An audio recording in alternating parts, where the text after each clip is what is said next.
விஜய் என்பவர் மூன்றாவது அணியாக களத்தில் இருக்கிறார், திரு சீமான் இருக்கிறார்.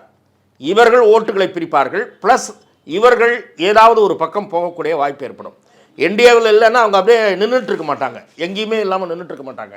திரு ஓபிஎஸ்ஓ டிடிவியோ விஜய் பக்கமோ சீமான் பக்கமோ போவதற்கான வாய்ப்பு இருக்குது. அப்போ அந்த தொகுதிகளில் அதிமுக தோல்வி அடையும், அதிமுக அணி தோல்வி அடையும். ஆகவே இதை திரு அமித்ஷா உணர்ந்திருக்கிறார். எடப்பாடி பழனிசாமி தன்னை செல்வி ஜெயலலிதாவுக்கு ஈடாக கருதி கொண்டிருக்கலாம், அது யதார்த்த நிலை அல்ல. அடுத்தடுத்து தோல்விகளை சந்தித்திருக்கிறார் எடப்பாடி பழனிசாமி.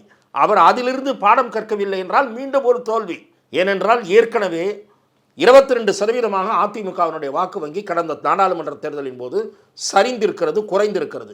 இந்த முறை எந்த சக்தியையும் இழக்காமல் 2% 3% இருக்கிற கட்சியாக இருந்தாலும் அதை இழக்காமல் சேர்த்து கொண்டால்தான் ஆட்சியை நோக்கி நகர முடியும். இல்லாவிட்டால் தொங்கு சட்டசபை உருவாவதற்குத்தான் அந்த முடிவு வழிவகுக்கும்.